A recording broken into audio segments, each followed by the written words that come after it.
ماء تطفئ لهيب العطش، لذعة الجوع تحيي الشعور بالآخرين، وجفاف الحلق من العطش يفجر الكرم ويوقظ الإحساس ويدفع للسعي في قضاء حوائج المحتاجين.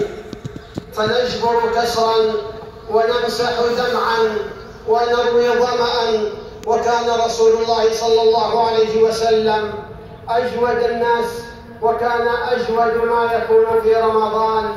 ريح مرسلة عطاؤه بلا حدود وكرمه بلا انقطاع، يفيض بالجود كما يفيض السحاب بالمطر، لا يرد سائلا ولا يحجب فضلا.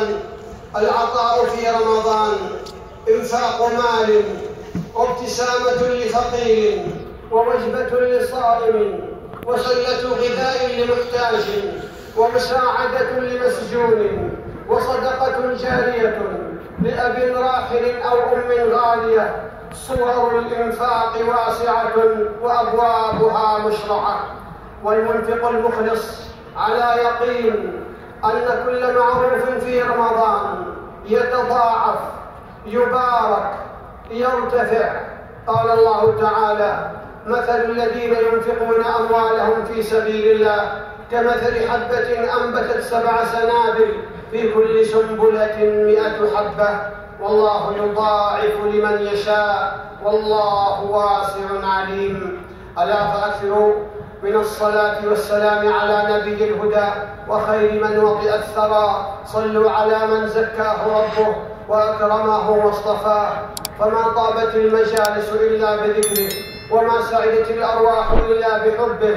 ومن صلى عليه صلاة صلى الله عليه بها 10. اللهم صل على محمد وعلى آله وصحبه، وارض اللهم عن الخلفاء الأربعة الراشدين أبي بكر وعمر وعثمان وعلي، وعن الآل والصحب الكرام، وعنا معهم بكرمك وكرمك يا أرحم الراحمين. اللهم بلغنا رمضان، اللهم بلغنا رمضان، اللهم بلغنا رمضان، وأعنا فيه على القيام والصيام وعلى ذكرك وشكرك وحسن عبادتك. اللهم أعز الإسلام والمسلمين وأذل الكفر والكافرين، ودمر اللهم أعداءك أعداء الدين، واجعل اللهم هذا البلد آمنا مطمئنا وسائر بلاد المسلمين. اللهم إنا نسألك الجنة وما قرب إليها من قول وعمل، ونعوذ بك من النار وما قرب إليها من قول وعمل. اللهم إنا نسألك من الخير كله عاجله وآجله ما علمنا منه وما لم نعلم، ونعوذ بك من الشر كله عاجله وآجله ما علمنا منه وما لم نعلم. اللهم اشف مرضانا وارحم موتانا وتول أمرنا وعظم ابتلانا يا رب العالمين. اللهم أعنا ولا تعن علينا، وانصرنا ولا تنصر علينا، وامكر لنا ولا تمكر علينا، واهدنا ويسر الهدى لنا، وانصرنا على من بغى علينا. اللهم اجعلنا لك ذاكرين لك شاكرين لك مخبتين لك أواهين منيبين. اللهم إنا نسألك رضوانك والجنة، ونعوذ بك من سخطك ومن النار. اللهم إنه قد حل بإخواننا في فلسطين من البلاء والضر ما أنت عليم به وقادر على كشفه. اللهم ارفع عنهم البلاء الذي نزل بهم يا رب العالمين. اللهم إنهم جياع فأطعمهم، وحفاة فاحملهم، وعراة فاكسهم، ومظلومون فانتصر لهم. اللهم انصرهم على عدوك وعدوهم الصهاينة المعتدين يا قوي يا عزيز يا رب العالمين. اللهم وفق إمامنا خادم الحرمين الشريفين لما تحب وترضى. اللهم وفقه لهداك واجعل عمله في رضاك يا رب العالمين. ووفق ولي عهده لكل خير يا أرحم الراحمين. ووفق جميع ولاة أمور المسلمين لعمل كتابه وسنة نبيك محمد صلى الله عليه وسلم. ربنا ظلمنا أنفسنا وإن لم تغفر لنا وترحمنا لنكونن من الخاسرين. ربنا اغفر لنا ولإخواننا الذين سبقونا بالإيمان، ولا تجعل في قلوبنا غلا للذين آمنوا ربنا إنك رؤوف رحيم. ربنا آتنا في الدنيا حسنة وفي الآخرة حسنة وقنا عذاب النار. إن الله يأمر بالعدل والإحسان وإيتاء ذي القربى وينهى عن الفحشاء والمنكر والبغي يعظكم لعلكم تذكرون. فاذكروا الله يذكركم واشكروه على نعمه يزدكم، ولذكر الله أكبر والله يعلم ما تصنعون. دائم المتنفس الفقار.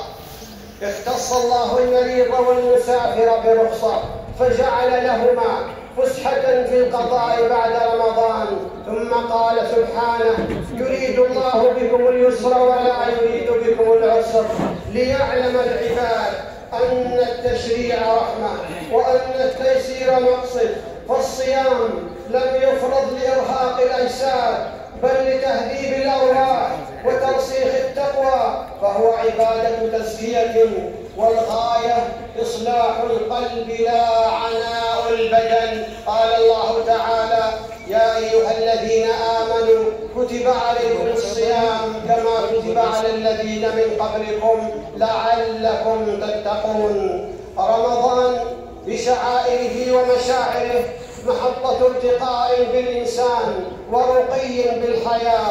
يبني الإنسان الذي هو محور صلاح الدنيا وعماد ازدهارها، يهذب سلوكه، يسمو بأهدافه، يهذب بالصيام كيانه، يصقل بالقيام شخصيته، يسكب بالقرآن في روحه الصدق والنزاهة.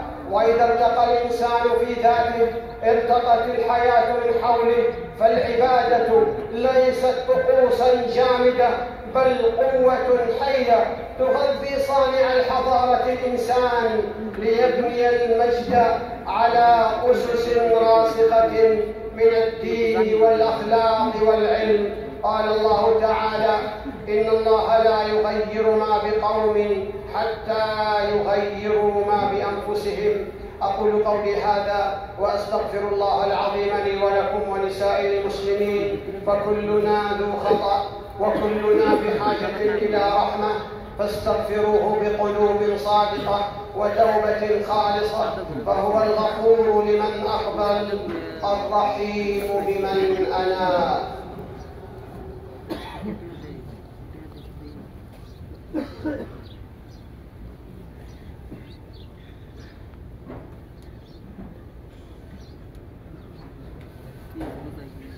الحمد لله الذي وفق من شاء للعطاء والبذل، وأشهد أن لا إله إلا الله وحده لا شريك له شهادة تورث صاحبها الفوز والعدل، وأشهد أن سيدنا ونبينا محمدًا عبده ورسوله نال المكرمات وما